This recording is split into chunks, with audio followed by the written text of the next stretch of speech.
beaucoup.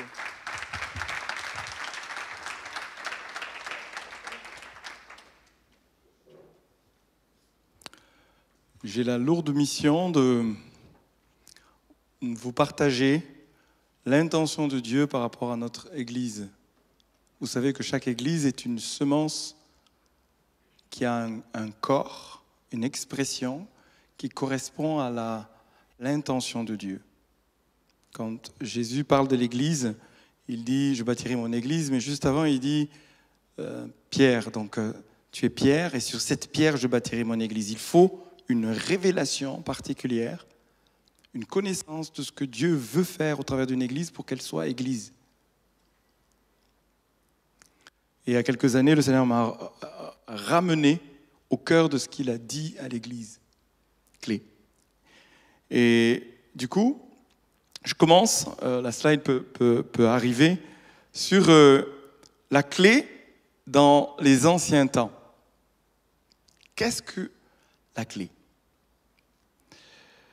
C'est un symbole d'abord d'autorité. Il y a 4 choses. Un symbole d'autorité, c'est un symbole de victoire dans le combat.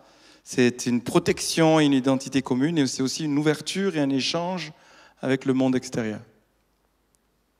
Si nous nous appelons clé, dans l'intention de Dieu, nous devons saisir ce qu'il place au milieu de nous.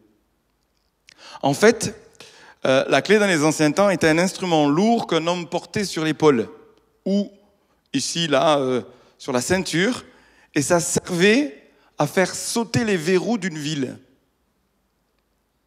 Donc imaginez une grosse croix, c'est pas une croix, c'est une clé, d'accord, sur l'épaule, et celui qui était gardien de la ville avait l'autorité d'ouvrir et de fermer.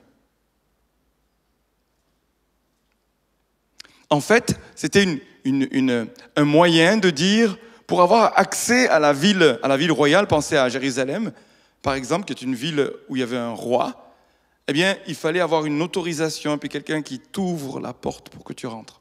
Et pour sortir, c'est la même chose. On t'ouvre la porte pour que tu sortes, pour avoir accès. C'est une notion d'autorité. Je ne sais pas si vous savez, mais à Carcassonne, au début de la feria, le maire de Carcassonne remet symboliquement les clés de la ville à la population pour lancer les festivités. En fait, en lançant l'objet, c'est un objet factice, mais il est en train de leur dire « je vous remets les clés » et là, c'est une sorte d'autorisation aux Carcassonnais pour qu'ils s'emparent de la ville et y propagent la fiesta. Le maire donne l'autorisation. Vous avez le droit. Vous avez accès à cette ville, prenez-en possession. Parce qu'il est celui qui a été élu, qui a eu l'autorité de le faire. Et c'est symbolique. Mais dans l'ancien temps, c'était réel. Sans cette clé, tu ne pouvais pas avoir accès. Le deuxième symbole, c'est la victoire dans le combat. Imaginez les rois qui se battent. Souvent, ils étaient rois et princes sur une ville. Et puis, imaginez Jéricho, il y avait un roi. Et puis, on combat. Et si le roi de Jéricho est vaincu, il prend la clé de la ville et il la remet au vainqueur. Celui qui avait la clé avait la ville, avait triomphé et avait maintenant le droit légal d'exercer l'autorité dans cette ville. La troisième chose, c'est la protection et l'identité commune. C'est un signe de protection. Celui qui a la clé, ceux qui ont les clés, eh bien, peuvent être à l'intérieur de la ville et se sentir protégés. C'est aussi un sens d'identité commune. On vit à l'intérieur de la ville, on se reconnaît, il y a un sens d'appartenance. Il m'est arrivé un jour de recevoir la conviction de donner les clés de ma maison, je l'ai fait après consultation avec Marilène et les enfants, à 2 couples, pour leur dire, chez moi, c'est chez vous. Vous appartenez à la famille, vous êtes libre de venir quand vous voulez, d'ouvrir le frigo, parce que vous avez les clés. Un sens d'appartenance. Une identité commune. Et le dernier point, c'est l'ouverture et l'échange avec le monde extérieur, toujours avec l'idée de la ville. Une ville, eh bien, quand on ouvre pour accueillir, on échange. Et puis, ce qu'on a, les ressources qu'on a, on peut aussi les partager à l'extérieur. Et c'est le fait de donner accès, mais aussi d'échanger. Tout à l'heure, on va lire ce verset qui nous caractérise, qui est dans Matthieu 16, verset 19. Jésus, il dit à Pierre, « Je te donnerai les clés du royaume. Ce que tu liras sur la terre sera lié dans le ciel, ce que tu délieras sur la terre sera délié dans le ciel. » Il est en train de lui remettre les clés, de lui donner de l'autorité. Pour quoi faire? Pour ouvrir, pour accueillir, pour recevoir, pour permettre, pour introduire, mais aussi pour fermer, pour interdire, pour refuser, pour résister à l'ennemi. Je te donne les clés. Et donc, je te donne l'autorité. Et à la fin de ce partage, nous allons symboliquement vous remettre des clés. Elles seront plus ou moins grandes, parce que en fait, c'est individuel. Il n'y a pas deux clés qui se ressemblent. Chacun de vous recevra une clé pour concrètement incarner, saisir, avoir quelque chose de physique qui représente une réalité spirituelle. C'est d'abord spirituel. Et on va prendre le temps. Et nous avons prié et jeûné pour s'attendre à ce que c'est un moment où il y a un saut particulier, parce que nous sommes en train de partager ce que Dieu a fait de nous, ce que Dieu dit sur nous. C'est l'autorité pour ouvrir, l'autorité pour fermer. Mais ce texte de Matthieu 16, 19 renvoie, il fait référence à Ésaïe 22, 22. C'est une prophétie. Dieu parle à un roi qui s'appelle Eliakim et il dit ceci, « Je mettrai sur son épaule la clé de la maison de David. Quand il l'ouvrira, nul ne fermera. Quand il fermera, nul n'ouvrira. » Ce roi, qui était descendant de David, Dieu lui dit, je te donnerai les clés et tu auras autorité. Et quand tu ouvriras, il y a quelque chose qui se passe au ciel. En fait, c'est pas lui qui a l'autorité, c'est une délégation. Dieu parle sur lui. Quand tu feras cela, personne, écoute-moi bien, personne ne pourra fermer. Et quand tu fermeras, personne. Pourquoi? Il y a quelque chose dans le ciel qui a été décrété. Parce que c'est un mandat de Dieu, c'est une parole de Dieu, c'est une autorité de Dieu. Et Dieu délègue, Dieu cherche des hommes et des femmes qui reçoivent ce mandat et qui exercent l'autorité en son nom.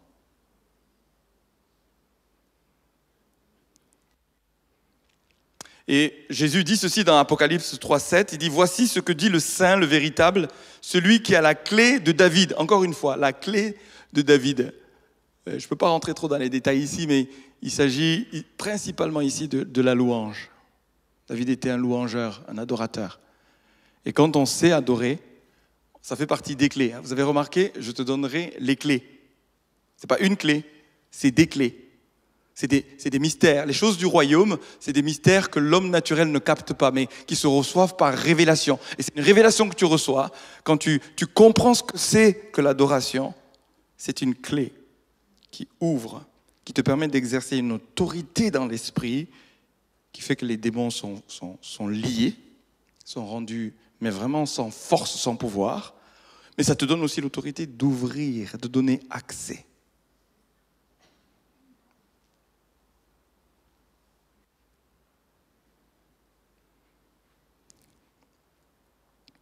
Et en fait, quand Jésus dit cela à Pierre, c'est quand même puissant. Les catholiques ont interprété qu'après la mort de Pierre, il y aurait un autre pape qui aurait les clés. Ce n'est pas ce que les protestants croient. En fait, Jésus, quand il dit ça, il est en train de dire « Je donne les clés à tous mes disciples ».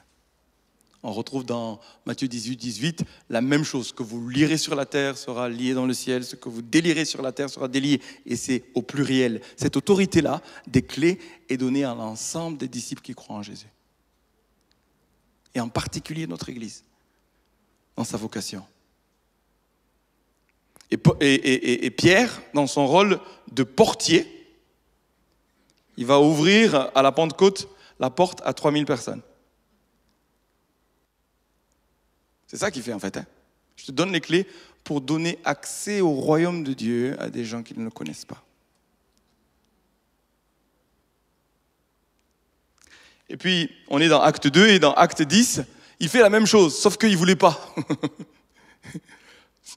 Dieu lui donne les clés pour ouvrir, puis là, il dit non, moi, non. Et Dieu le contraint. C'est quoi là? C'est moi le Seigneur. Je vais te donner les clés, mais tu ne fais pas ce que tu veux avec. Dieu l'envoie vers les païens et il lui dit, va ouvrir la porte. Et lui il dit, mais moi, en tant que juif dans mon éducation, je ne peux pas faire ça. Et c'est toute une image d'un voile qui descend de lui. Il avait envie de manger comme quoi. Enfin, Dieu, des fois, il parle de manière surprenante. Il a faim. Et en attendant de manger, il monte en haut de la maison, puis il prie. Et puis il a une vision. Mange. Non, ça, je ne peux pas manger. Ça, là, je ne peux pas manger. Et c'était des animaux impurs. Les Juifs considéraient les païens, donc ceux qui ne sont pas Juifs, comme des impurs. Ils ne pouvaient pas les fréquenter. Ils ne pouvaient pas rentrer chez eux. Et par révélation, Dieu lui dit, répète la vision vient plusieurs fois, et Dieu lui dit, bon, maintenant il y a des hommes, donc des païens, des Romains qui arrivent, ils te demandent, tu les suis et tu fais ce que je te dis. Oui, chef.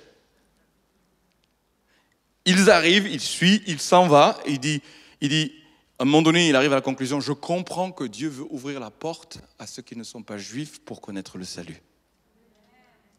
Alors, il comprend, et de lui-même, son cœur est contrit, puis il se met à raconter ce que Jésus a fait. Jésus est venu, il allait de lieu en lieu, délivrant tous ceux qui étaient sous l'emprise du diable. Puis, Dieu est avec lui. Pendant qu'il parle, le Saint-Esprit descend. Et à ce moment-là, il ouvre la porte. Il nous ouvre la porte. Et nous pouvons rentrer dans le royaume. Nous pouvons goûter le royaume. Parce que Dieu nous a délégué une autorité pour ouvrir la porte.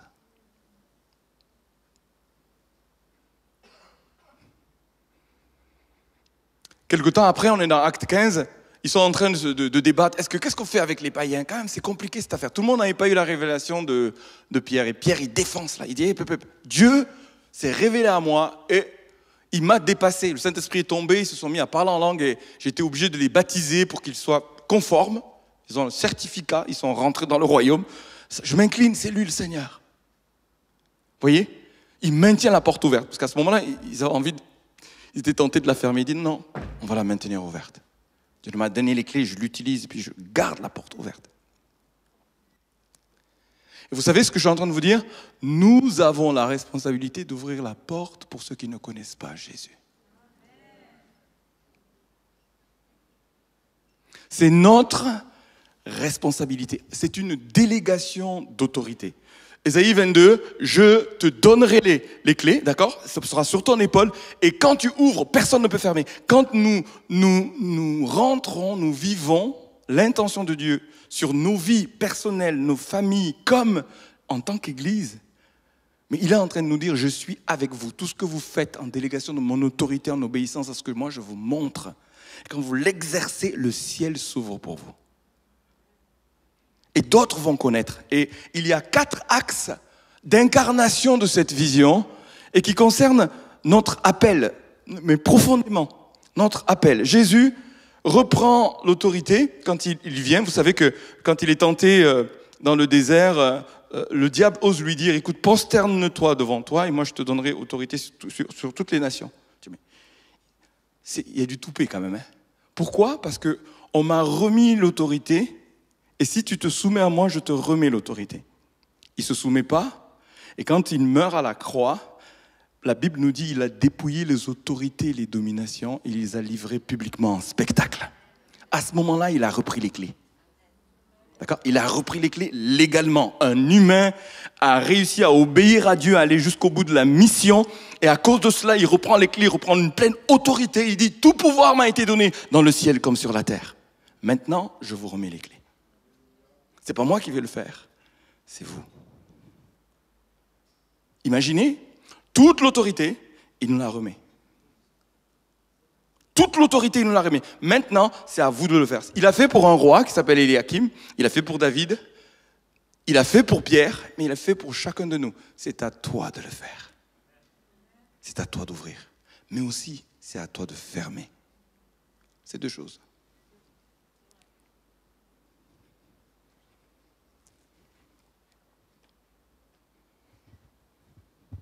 Alors, c'est quoi ces principes? Vous savez, on pourrait se dire, mais c'est quoi plutôt ces clés? Jésus, il dit, tout ce qui concerne le royaume, c'est des mystères. C'est des mystères, ça prend de la révélation. Je ne peux pas rentrer dans les détails de ces clés. D'abord, il y a plusieurs clés, mais vous savez, le royaume est régi par d'autres lois. Dans les béatitudes, Jésus présente les lois du royaume, les principes du royaume, le système du royaume, la constitution du royaume. Et quand tu comprends cela, c'est une clé que Dieu te donne qui va activer, ouvrir des portes ou les fermer. Par exemple, le principe du royaume, il s'agit de donner avant de recevoir. Si tu n'as pas compris cela par révélation, tu ne vas pas pouvoir ouvrir. Le jeune homme riche, il veut le royaume, et Jésus lui dit, tu veux le royaume? Tu as été un self-made man. On dit, c'est-à-dire que tu es un homme, tu t'es réalisé. Tu as réussi par tes forces à être riche, et c'est super. Mais si tu veux rentrer dans le royaume, vends tout, donne tout, et tu vas ouvrir le ciel. Vous me suivez là? Le royaume, c'est donne. Le principe, les lois du royaume, la prospérité, la richesse, passent par le don. Si tu n'as pas la révélation de ça, ce jeune homme riche, il n'a pas la révélation de cela. Vous voyez? Et il part tout triste, il ne comprend pas. Il ne comprend pas. C'est-à-dire, son cerveau humain bug. Toutes mes richesses là, comment je fais? Non, j'ai gagné ça par mes propres forces. Pour y arriver, tu comprends tout ce que c'est? La sueur, ou alors je l'ai hérité, mais je ne me débarrasse pas de cela. Jésus dit, oh là là là là, c'est dur pour les riches d'entrer dans le royaume. Parce qu'ils n'ont pas eu quoi? La clé. La clé, si tu n'as pas la révélation que pour recevoir, il faut donner, c'est une révélation. Ce qui fait que tu donnes avec joie parce que tu as compris, il y a une clé, il y a un bonheur, il y a un alignement avec la volonté de Dieu. Ton cœur est libre pour donner. Ainsi, parce que tu as appris à donner, tu vas ouvrir la porte à plusieurs. Si vous captez ce que je dis là, levez les mains comme ça. Ok? Il y a des croyants, ils sont croyants, ils ont les clés, mais ça ne marche pas parce qu'il n'y a pas la révélation des principes du royaume.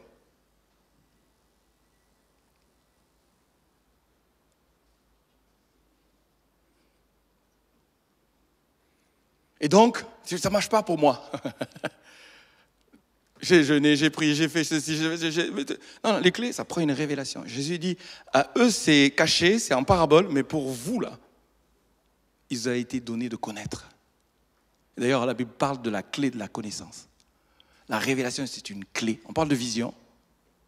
Mon peuple périt parce qu'il n'a pas la révélation des clés du royaume de Dieu. Et qui fait que quand il essaie d'exercer cette autorité, ça n'ouvre pas. Parce que pourquoi ça s'ouvre?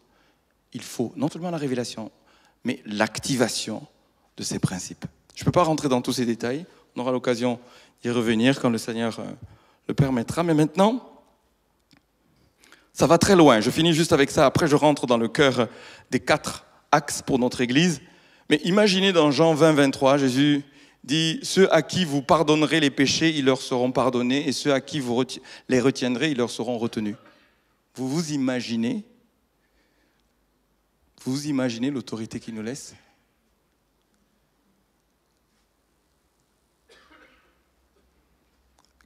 Qui c'est qui a déjà pris autorité pour pardonner des péchés ici, là? Mais alors, encore pire, pour retenir les péchés. Toi, là, pas de pardon pour toi.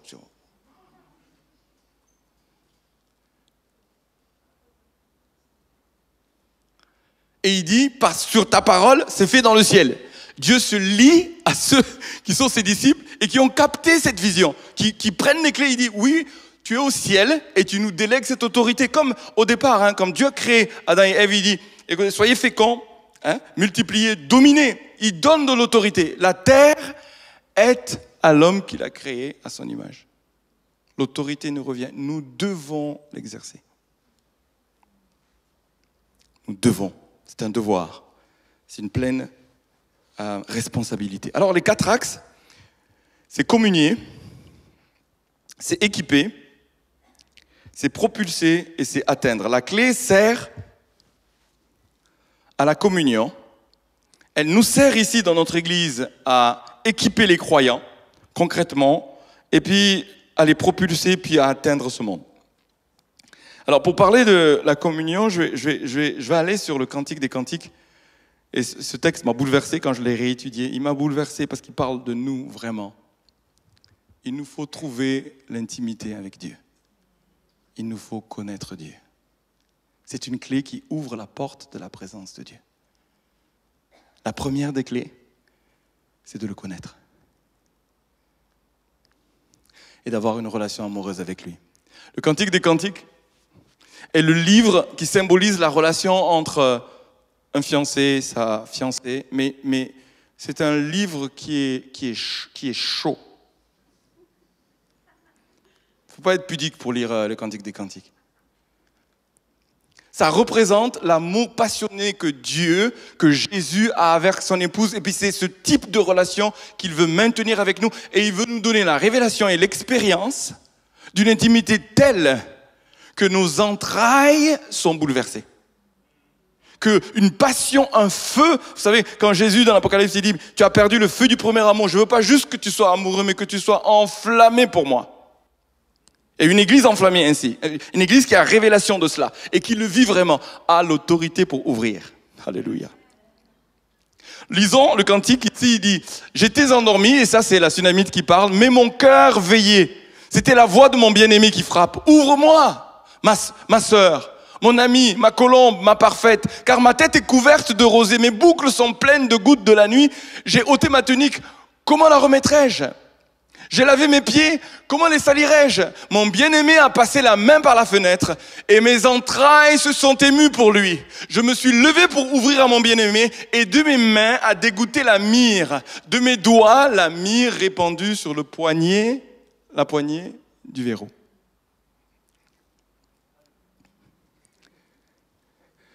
Dieu nous appelle à l'intimité. Mais vous savez, nos cœurs, ils sont allongés, ils dorment. Mais ils veillent. Je dors, je suis bien. Et vous savez, nous pouvons être paresseux comme ça et Dieu veut nous amener plus loin. Jésus, en ce moment, il veut nous amener plus loin, nous donner d'aller vraiment dans l'intimité de sa présence. Il passe la main, juste, il fait signe. Coucou, je suis là. Ah, il est là. Il y a quelque chose qui bouge. Elle dit, mes entrailles se mettent à bouger. Vous savez, l'intimité, ça vient chercher nos entrailles. Il ne s'agit pas d'aimer Dieu avec sa tête juste comme ça, ou du bout des lèvres, mais il s'agit que nos cœurs au plus profond de nous soient remués, secoués. Ce que Dieu veut produire au milieu de nous, pour moi, c'est ce qui s'est passé dans le ciel ouvert et d'autres cultes que nous avons vécus où le Seigneur a passé la main. On se dit, ouais, tiens, il fait signe. Il y a quelque chose qui change là. J'étais endormi, mais mon cœur veillait. J'étais là. Il y a quelque chose puis d'un coup, il y a quelque chose qui s'est passé. Et le Saint-Esprit et le Seigneur Jésus, il vient nous visiter, il veut produire cela au-dedans de nous. Un désir d'intimité. Mais ce qui se passe, c'est que quand il le produit, il provoque, il réveille l'amour au-dedans de nous, et puis on se lève, et quand on se lève, ça vient trouver des résistances, des verrous. Elle veut sortir, elle veut répondre. D'ailleurs, il est parti. Vous savez, de temps en temps, comme ça, le Seigneur, on te cherche, mais on dirait que tu viens juste de partir là. Et si vous continuez à lire, elle sort, parce que justement, elle traverse, elle va plus loin, elle a trouvé la clé pour déverrouiller ce qui la tenait dans le sommeil. Le Saint-Esprit veut réveiller une passion tellement forte qu'on va déverrouiller ce qui limite notre intimité avec lui.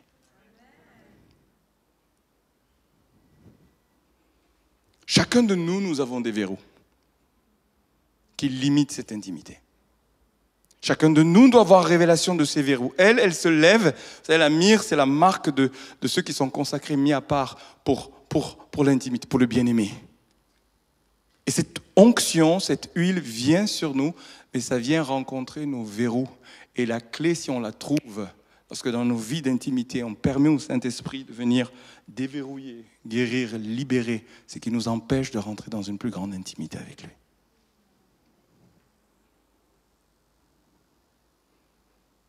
Si nous n'acceptons pas que la clé passe sur ces verrous, nous n'aurons pas d'autorité pour conduire les autres à connaître Dieu.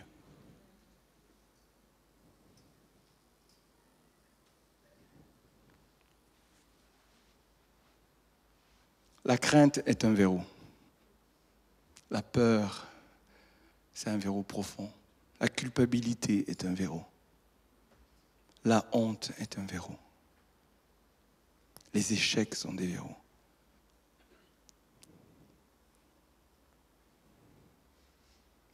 Les déceptions sont des verrous. Il y a tellement de verrous dans nos vies où Jésus il dit « Hey, je me passe la main par la treillis, je veux que tes entrailles bougent. » Et qu'il y a une telle passion. Vous savez, quand elle sort, elle rencontre des gardes, elle se bat. Elle se bat. Enfin, on se dit « Mais elle en veut. Hein? » Vous savez, clé est fait pour déverrouiller et rentrer dans la passion amoureuse pour Jésus. Les gardes, on ne voulait pas lui arracher. Il dit non, mon bien-aimé, dites-lui, si vous le trouvez, je suis folle amoureuse de lui.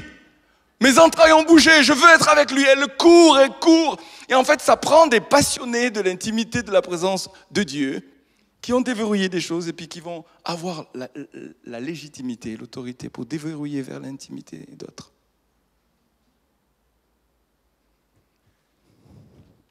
Il nous a aimés le premier. Et il veut qu'on réponde à son amour.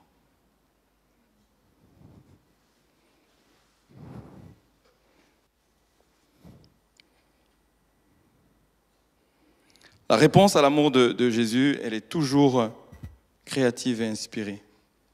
Ce qu'elle fait là, ça ne passe pas par sa tête. Ses entrailles ont bougé, ça ne passe pas par sa tête. Elle laisse libre cours à une passion intérieure. Et ça me fait penser à cette femme pécheresse. Vous savez, Jésus, il est chez un pharisien qui s'appelle Simon. Elle a été touchée par l'amour de Jésus, ses entrailles ont bougé. Elle prend un parfum de grand prix, elle se met à ses pieds. Elle pleure sur ses pieds, tellement elle l'aime. Elle essuie ses pieds avec ses cheveux. Vous savez, elle va plus loin, elle baise ses pieds.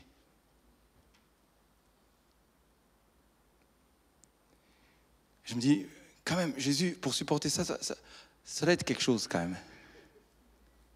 Quelqu'un qui pleure, quelqu'un qui essuie tes pieds avec ses cheveux et qui baise.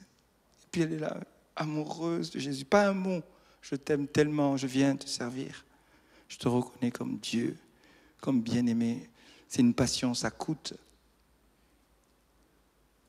C'est ça que Dieu veut produire dedans de nous. Ça prend une révélation. Qui c'est qui lui a dit qu'il fallait faire ça? C'est une réponse créative d'un cœur qui a connu l'amour de Dieu et qui s'est laissé déverrouiller. Qu'est-ce que les gens vont dire? J'en ai rien à faire. Voilà le premier verrou. Le qu'en dira-t-on? Mais j'en ai rien à faire, moi.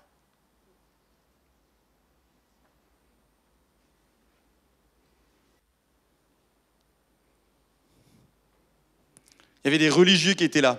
Dans une autre scène, comme ça, il a dit, oh non, on aurait pu vendre ce parfum quand même pour le donner aux pauvres. Il dit, La religion dira toujours, c'est trop.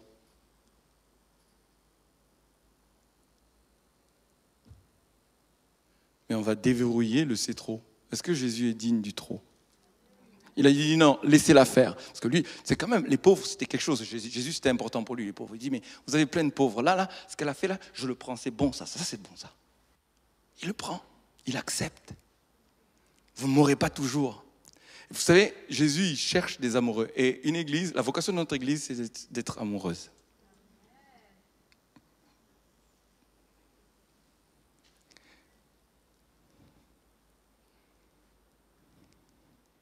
Des femmes pécheresses. C'est ce que je trouve extraordinaire, hein? Une femme pécheresse. Elle n'a pas de nom. C'est un sacré nom, ça. Celle qui vient adorer, c'est la femme pécheresse. Et Jésus dit, parce que tu as beaucoup aimé, tes péchés sont pardonnés.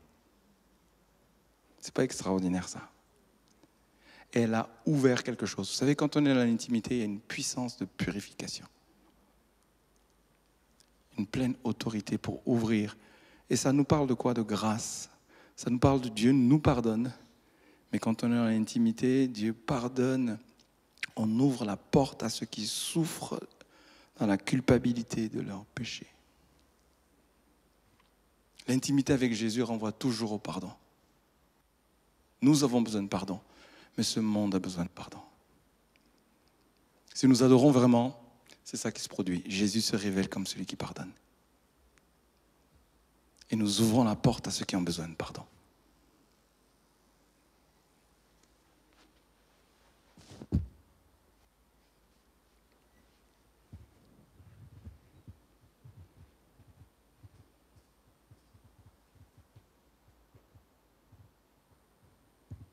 L'indifférence, la dureté, l'orgueil sont aussi des verrous que Dieu veut toucher. Des fois, ça fait des années qu'on est en Dieu, puis il y a quelque chose dans nos cœurs qui ne bouge plus. Et le Saint-Esprit, dans cette saison, c'est ça qu'il veut faire. Le Seigneur Jésus passe la main par la treillis. Identifie ce verrou. Laisse Dieu toucher cela profondément. Deuxième aspect de la communion,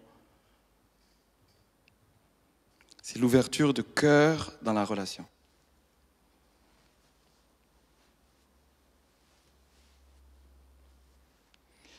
On ne peut pas adorer Dieu sans qu'il nous envoie vers les humains pour communier, pour être un. Et l'ouverture de cœur est une clé majeure de notre vie d'église. Vous savez, à l'opposé d'un cœur dur qui est fermé, il y a celui qui aime de tout son cœur, qui s'ouvre à l'amour de Dieu et puis qui s'ouvre aux autres. Qui donne, qui partage ce qui est à l'intérieur. Tu peux mettre ceci, donnez plutôt en aumône ce qui est au-dedans ou ce qui est du fond de votre cœur. Donnez-le à Dieu, mais donnez-le aux autres. C'est un choix dans notre vie d'église que nous vivions des relations qui nous permettent d'être autant vulnérables, autant que possible. Nous sommes avec Dieu, mais les uns vers les autres. Faire partie d'un groupe de personnes identifiées à qui vous pouvez partager même vos faiblesses et même vos péchés. Et puis ils vont faire quoi? Prier pour vous, pour que vous soyez guéris et relevés. Ça prend un choix d'ouvrir son cœur. C'est une décision, c'est une prise de risque d'ouvrir son cœur en confiance envers des personnes qui sont responsables devant Dieu, mais qui vont prier, pas là pour juger, mais vous accueillir, ouvrir la porte pour vous accueillir. Vous ouvrez vos cœurs pour partager du dedans, ce qui est profond, en toute authenticité et vérité. Vous le partagez et eux, ils ouvrent la porte. Quand il y a cette dimension de relation et que nous nous aimons les uns les autres, il se produit quelque chose d'extraordinaire, parce que le monde peut voir une différence s'il y a une pratique d'ouverture de son cœur, d'accueil, de prière, de guérison. J'ouvre mon cœur, je suis accueilli, on prie pour moi, je suis guéri. Et il y a des guérisons qui appartiennent que parce qu'on a développé une intimité avec des personnes. Intimité avec Dieu, mais les intimités l'un avec l'autre. Je t'ouvre mon cœur. Et accès au-dedans de moi. Je confesse mes péchés. Tu pries pour moi, je prie pour toi. Je confesse mes péchés, mais toi aussi tu les confesses. Il n'y a pas quelqu'un qui sait puis l'autre qui ne sait pas. Il n'y a pas quelqu'un qui est prêtre, lui, c'est la voix de Dieu. Non, nous sommes tous à la même enseigne. Vous savez, je fais partie de plusieurs groupes de ce genre. Et il y a une semaine, j'ai passé, ou 10 jours, je ne sais plus, on s'est retrouvés. On a prié les uns pour les autres. C'était un moment de présence de Dieu, mais d'une force, d'une bénédiction. On est tous ressortis fortifiés. Je leur partageais mes faiblesses. Ils prient pour moi. Ainsi, je suis protégé. Si je sais le faire, vous savez ce que ça produit dans une église qui pratique? Je utilise la clé pour ouvrir mon cœur. Ceux qui arrivent de l'extérieur sentent qu'il y a la grâce de Dieu.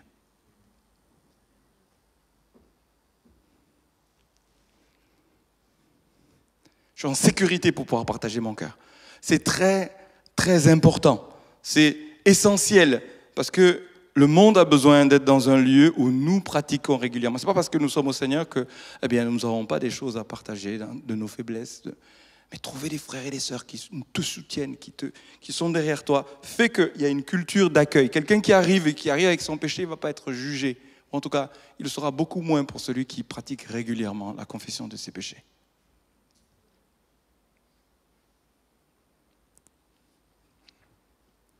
Je te donne la clé de mon cœur. As-tu quelqu'un à qui tu as donné la clé de ton cœur? Qui peut parler sur toi, qui peut te reprendre, surtout te soutenir, t'encourager. C'est sa clé.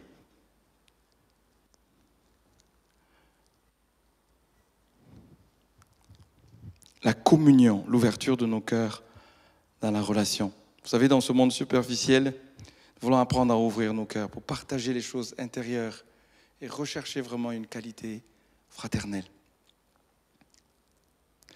Communier, c'est aussi une église sans frontières. Les murs d'inimitié sont tombés, Dieu, Jésus est notre paix, lui, des deux, n'en a fait qu'un et qui a renversé le mur de séparation. Vous savez, il y a des verrous de race, il y a des verrous de génération, il y a des verrous de confession, il y a des verrous d'appartenance sexuelle, il y a des verrous de classe sociale.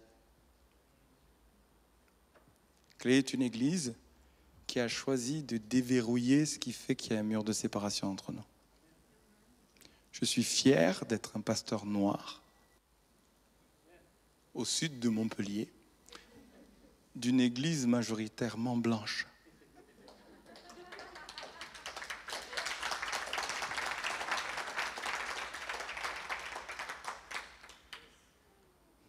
Je suis fier d'être dans une église où des femmes peuvent exercer le ministère.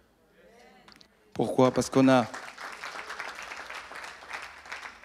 déverrouillé la différence. Ce n'est pas juste un choix comme ça personnel, c'est parce que devant Dieu, nous savons que son intention, c'est qu'en Christ, il n'y a plus ni homme ni femme. Nous le croyons. Mais il n'y a plus non plus ni juif ni grec. La race n'importe pas. Mais ça demande de permettre à la lumière de Dieu d'aller chercher ce qui peut être au-dedans de nous encore un verrou de racisme, de sexisme, d'orgueil, parce que moi j'ai de l'argent, toi tu n'en as pas, et moi je suis intelligent, toi tu ne l'es pas. Mais réussir à accueillir, ne faire aucune distinction, même en termes de niveau de classe sociale. Et ce n'est pas juste des déclarations comme ça, c'est une intention d'accueillir de la même manière, d'ouvrir de la même manière, le pauvre comme le riche. Mais aussi d'ouvrir de la même manière l'homosexuel, le musulman ou le maghrébin. C'est un choix, vous savez, c'est une prise de position en tant qu'église. L'ouverture, une église sans frontières. Black Blamber, vous savez. En 98, quand les Français ont gagné, c'est Philippe Jory qui est venu me voir et me dire « Rodrigue, maintenant tu peux accepter d'être pasteur de cette église, maintenant tu comprends, la France, Black Blamber a gagné la Coupe du Monde. » J'ai dit oui, alors sur le terrain de foot, ça va encore, parce qu'on avait Zidane là, tu sais, et puis tous les autres. Mais alors, puis ça a demandé un temps où je me suis exposé à l'amour de Dieu. Seigneur, il me dit, je t'appelle à être pasteur de cette église. Je dis, Seigneur, je complexais. Et c'était un verrou. Et j'ai dit, Seigneur, même si c'est dur et que pour moi c'est une lutte, viens toucher cela. Et il m'a libéré. Vous savez, quand il m'a libéré, j'ai accueilli cela. Il y a eu un processus pour accueillir, ouvrir la porte à la volonté de Dieu, son intention ici, mais ouvrir la porte à d'autres. Moi, je crois que notre église a une force à cause de ces valeurs profondes d'une église sans frontières. Et j'aimerais qu'on soit des radicaux du séparatisme, contre le séparatisme.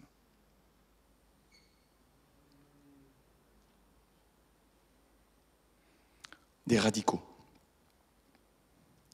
Alors, équipés, le deuxième point, mais vous inquiétez pas, on va atteindre l'objectif et on va prier ensemble. Découverte et libération des verrous. Alors, les verres pâturages, je l'ai déjà développé, mais dans notre église, on a la vision d'un pastorat qui permet à Dieu de restaurer nos vies profondément. Quand on vient à lui, on a besoin d'un parcours de restauration. C'est comme ça, c'est l'intention de Dieu. Le psaume 23 nous dit, il restaure mon âme. Et 2 Corinthiens 3,18 nous dit, nous tous qui, le visage découvert, contemplons le Seigneur, comme dans un miroir, nous sommes transformés à la même image de gloire en gloire. C'est un processus de transformation.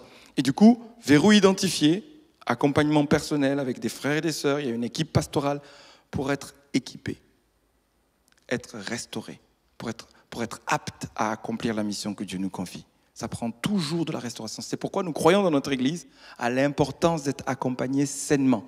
Pas dans une codépendance à quelqu'un, mais que tu arrives à entendre la voix de Dieu, à le suivre, à être mature, et puis à accepter la lumière sur les tas de choses que tu ne vois pas aujourd'hui, mais que tu verras. Et quand tu le vois, tu peux te tourner vers des frères et sœurs, tu peux te tourner vers l'équipe pastorale, mais pour t'équiper à être en autonomie, pour toi-même accompagner les autres.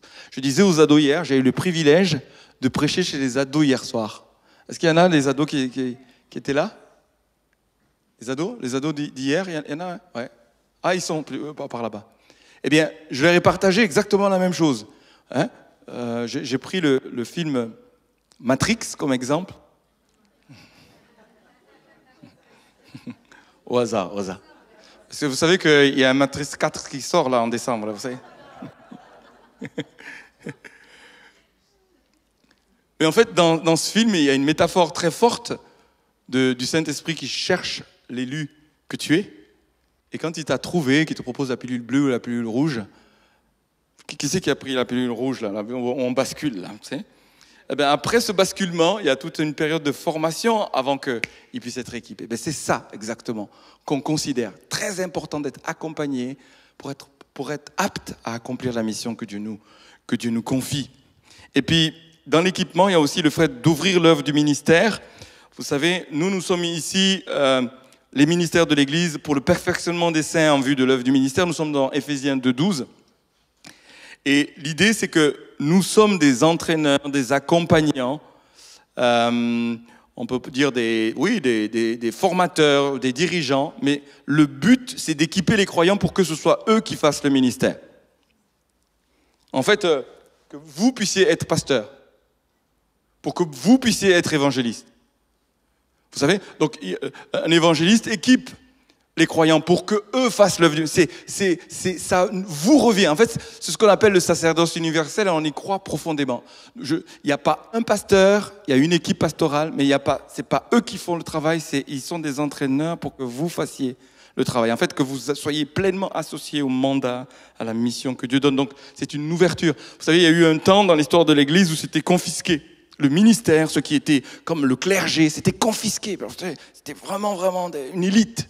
Et les autres, d'ailleurs, ils lisaient pas la parole, ils n'avaient pas accès à la parole. Là, on fait tout pour que vous soyez équipés et que vous fassiez l'œuvre. C'est ouvrir le ministère. Et c'est un travail de fond. Vous savez, moi, dans notre église, je ne sais pas si vous l'avez remarqué, mais j'espère ne pas être le pasteur one-man show, vous savez, qui concentre tout. J'espère en tout cas, ça ne renvoie pas ça. Et de temps en temps, comme ça, je rencontre des gens qui ne m'ont pas encore entendu prêcher, puis ils cherchent le pasteur de l'église. Parce que, en fait, ils cherchent le pasteur de l'église. Normalement, dans une église, le pasteur, c'est lui qui prêche, vous voyez. C'est un choix d'ouvrir pour équiper le maximum et qu'il soit envoyé. Puis après, quand on est équipé, on est envoyé, on est propulsé. Et il s'agit de reconnaître et de libérer non seulement d'autres ministères, c'est ce que nous faisons dans notre église, hein. On discerne d'autres ministères qui ont une vocation de former, d'entraîner les autres, les repérer, les former pour les libérer, pas juste les garder ici pour les libérer, on en a déjà parlé, j'y reviens pas, c'est très important, Éphésiens 4,11, c'est Jésus qui les donne, juste après, oui, 4,11, et il a donné les uns comme apôtres, les autres comme prophètes, les autres comme évangélistes et les autres comme pasteurs et docteurs pour le perfectionnement des saints. C'est juste le verset d'avant, le fameux le perfectionnement des saints. Eh bien, ceux-là, il faut les reconnaître et les libérer. C'est ce que nous sommes en train de faire. Le culte dernier, on l'a vécu avec Alfred et Émilie, puis bientôt on va en vivre d'autres et ils vont être libérés, c'est important. Mais il nous faut aussi reconnaître et libérer les ministères du royaume, c'est-à-dire chacun d'entre vous. Chacun a besoin d'être accompagné, reconnu dans son appel, dans son don, dans la vocation, dans ce que Dieu a placé sur vous.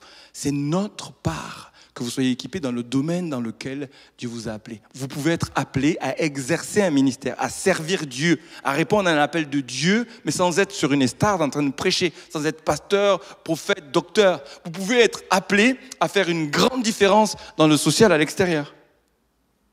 Mais vraiment être crédible, avoir beaucoup plus de rayonnement et d'impact que même un pasteur, un évangéliste ou un docteur. Pourquoi ? Parce que Dieu vous a appelé dans ce domaine. Et tu as besoin de reconnaître cet appel. Nous avons besoin de t'aider à le reconnaître, mais à être libéré. On va même prier pour des gens qui vont pas être les mandater, les libérer pour être envoyés dans l'enseignement, d'être envoyés dans le social, être envoyés dans les arts, être envoyés. Mais de Dieu, tu réponds à l'appel de Dieu. C'est pas juste, j'ai un don, j'ai envie, moi, de gagner ma vie, ceci. Non, j'écoute Dieu et Dieu va te dire, ton appel, c'est peut-être dans telle et telle sphère. Et dans cette sphère-là, dans ce domaine-là, tu vas exercer et rayonner avec une telle force parce que tu auras compris l'appel de Dieu, reçu l'appel de Dieu, et puis on va t'accompagner, prier pour toi. Et quand tu seras en mission, toute l'église est à genoux en disant, Seigneur, tu vois ce que tu as placé dans sa main. Et au moment où il est en train d'exercer son don, son appel, qui a un impact puissant du royaume de Dieu, qu'il soit guéri, restauré, oint, qu'il ait une pleine autorité dans son domaine de compétence. C'est aussi important, c'est participer au perfectionnement des saints, à votre équipement, que d'être là, les reconnaître et les propulser et les envoyer. Chacun de nous a besoin d'être envoyé, mais envoyé où ? Dans un domaine où Dieu t'a parlé, et où tu vois des dons, des compétences qui convergent. Et on va prier pour toi. Moi, je rêve d'une église où des gens vont se rassembler dans des sphères données, prier, se soutenir, vraiment être les uns derrière les autres pour voir de l'impact dans la part que Dieu vous a donnée. Alléluia. C'était une bonne occasion de dire Amen. Ananias et Barnabas ont été des portiers de destinée pour Paul. Vous savez, des gens qui ouvrent la porte. Dieu a parlé à Ananias, il est allé vers Paul, il a prié pour lui, il lui a ouvert la porte par rapport à sa destinée. Et Dieu dit à Ananias, Paul est un instrument de choix. C'est moi qui l'ai choisi. Va, prie pour lui. Je vais lui révéler tout ce qu'il doit souffrir pour mon nom. Et Dieu parle à Abraham. Et puis Dieu va nous parler les uns les autres pour libérer la parole de Dieu sur les uns et les autres. Venir prier et voir des destinées libérées. Barnabas a fait la même chose pour Paul. Et je crois que c'est important. On a besoin d'être des portiers, ceux qui ont les clés pour ouvrir les destinées.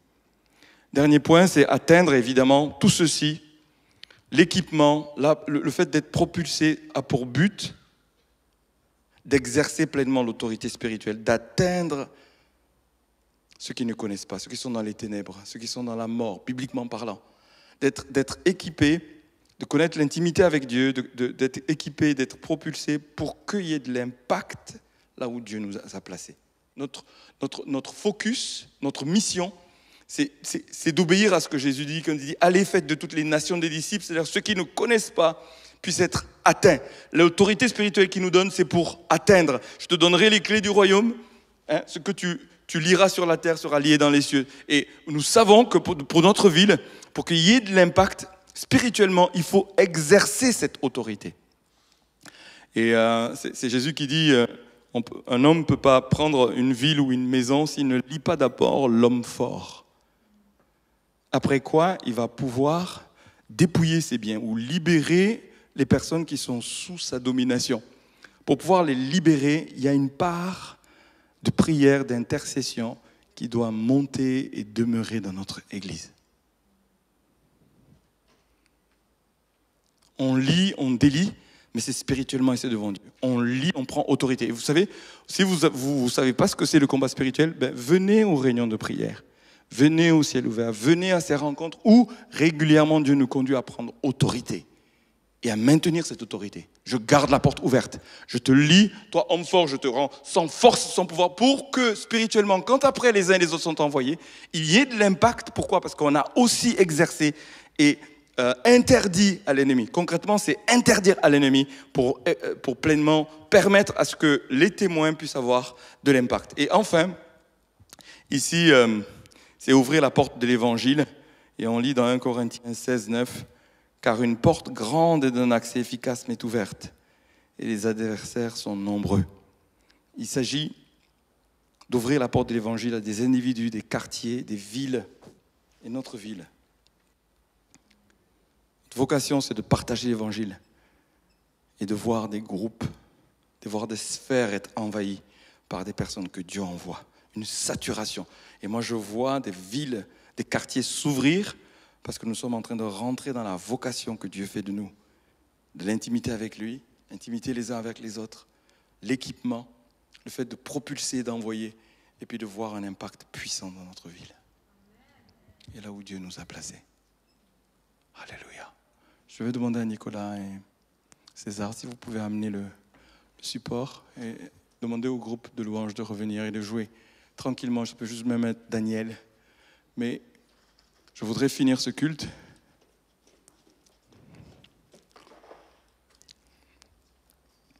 en distribuant des clés.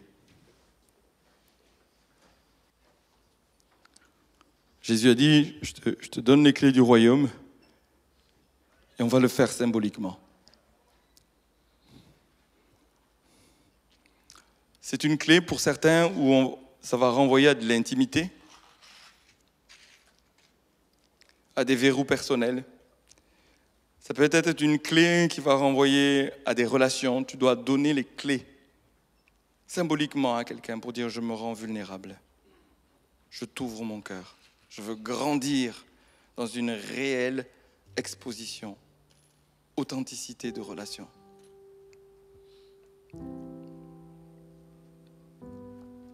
Autoriser, permettre, donner l'accès à Dieu, les uns aux autres. Et puis, tu peux recevoir cette clé et l'utiliser pour équiper les autres. Être utilisé par Dieu pour équiper, pour revêtir les autres comme d'une grâce particulière. Et je sais que plusieurs sont appelés dans notre Église à accompagner les autres dans la relation d'aide. Ce n'est pas que l'équipe qui est là, d'autres doivent rejoindre pour qu'on voit de la restauration profonde. Alléluia. Alléluia.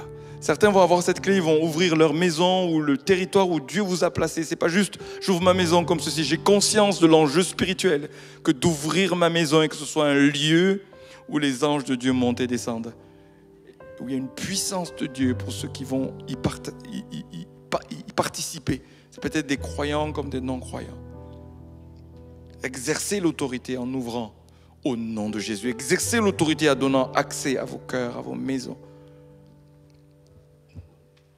Et d'autres sont là en conscience que Dieu les appelle dans ces domaines. Ils ne savent pas comment avancer. Venez voir l'équipe de direction pour être accompagné dans votre vocation. Vous êtes un ministère pour le royaume. Il va y avoir des moments où on va ouvrir, le Seigneur lui-même va ouvrir la porte pleinement après une formation. Et d'autres sont appelés à l'évangélisation. Je le sais, quelque chose de particulier, un équipement de Dieu puissant pour atteindre les captifs, lier l'homme fort mais atteindre les captifs, voir une moisson abondante dans notre ville. Le Seigneur nous dit régulièrement qu'il a un peuple nombreux dans cette ville. Alléluia. Je suis contente qu'il y ait les ados qui nous aient rejoints. Je crois que les enfants vont arriver si on peut continuer à appeler les autres enfants. Vous savez, je vous invite à écouter ce que l'Esprit dit. Le Saint-Esprit va vous dire. Ce n'est pas une clé magique, hein, c'est juste un symbole. Mais écoutez derrière ce symbole, en fait, ce que l'Esprit te dit. Et ce n'est pas parce qu'elle est petite qu'elle n'ouvre pas un grand trésor. Et ce n'est pas parce qu'elle est grande qu'elle ouvre une grande porte. Ça, c'est des jugements humains. Alors ne juge pas la taille de la clé. Tu as ta clé. Parce que c'est toi qui feras la différence dans le domaine que Dieu te donne. Parce qu'il t'a créé spécifique, enfin vraiment unique, avec des dons uniques pour ouvrir une porte unique pour le royaume, pour être une porte unique pour le royaume. Alors peut-être tu as déjà reçu, peut-être tu vas le recevoir, Peut-être c'est une petite clé que tu pourras mettre sur ton cœur, que tu pourras mettre dans ton portefeuille, dans ta poche. Peut-être c'est une grande clé. Mais écoute, Dieu t'appelle, Dieu te choisit ce matin.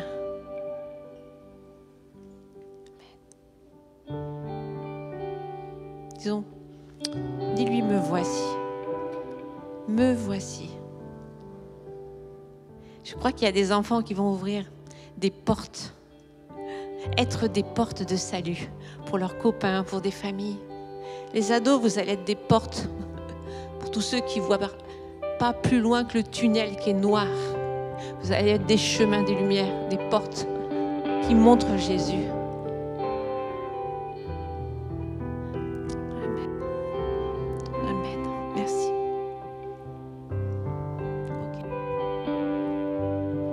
Je propose que ces 3 rangées viennent dans ce sens et puis que vous repartiez par là. Et ces rangées-là, vous venez dans ce sens et vous repartez par là. Mais je crois que c'est le Seigneur lui-même. Recevez-le du Seigneur lui-même. C'est symbolique, mais considérez-le comme un acte par lequel vous pouvez vous appuyer dessus pour déclencher et ouvrir et exercer l'autorité qu'il vous donne dans vos vies. Alléluia. Alléluia. Donc je vous propose de vous lever.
Oui, oui, oui. Même les personnes de Toulouse peuvent venir chercher la clé. Il n'y a pas de problème.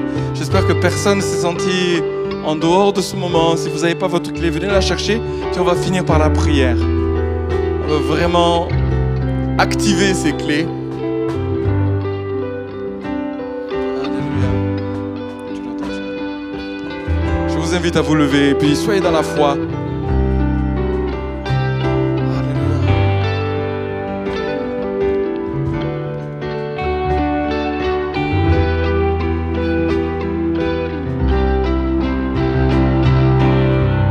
Alléluia. Tu as dit, Seigneur, que tu bâtis ton église et que la porte du séjour des morts ne prévaudra pas contre elle. Et nous déclarons ici une pleine autorité sur les uns et les autres dans leur vie, du plus petit, du bébé même, jusqu'au plus âgé au milieu de nous.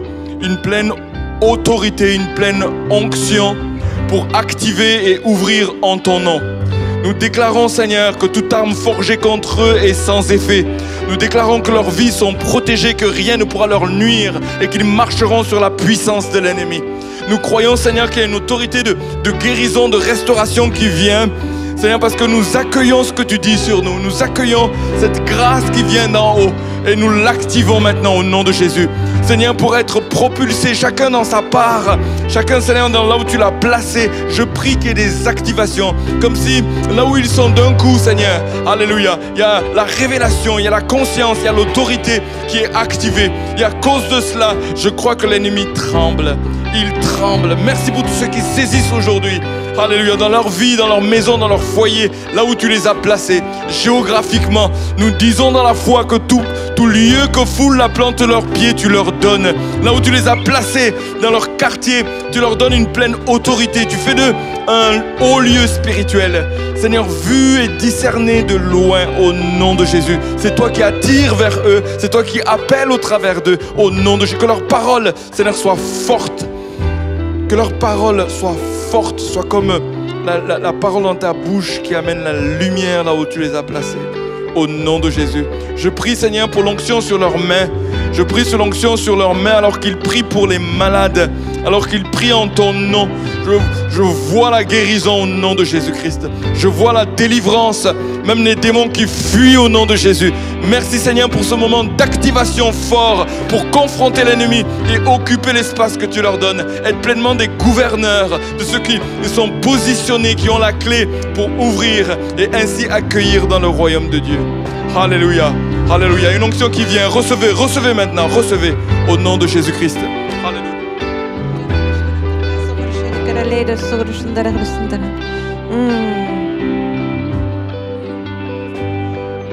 Merci pour les clés de la connaissance pour certains, comme quelque chose qui va s'ouvrir au niveau de la connaissance, de la science, des clés de votre intelligence qui s'ouvrent maintenant parce que vous recevez au nom de Jésus.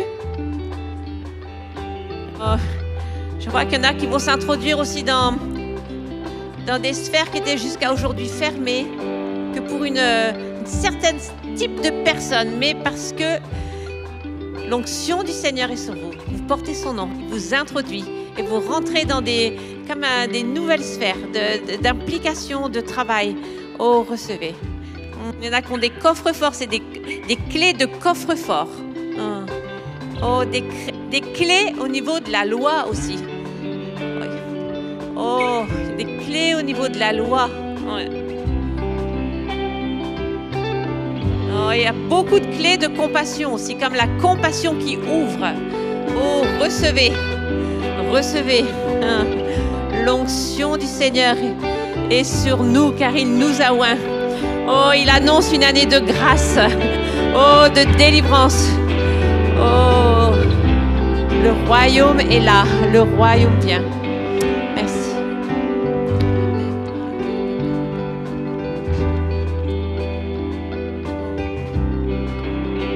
Le Seigneur me parle de la mission. Il y a des portes qui vont s'ouvrir pour des personnes qui sont appelées à la mission. Et le Seigneur rappelle de prendre au sérieux ce qu'il a placé au-dedans de ta vie. C'est un moment où les choses s'accélèrent.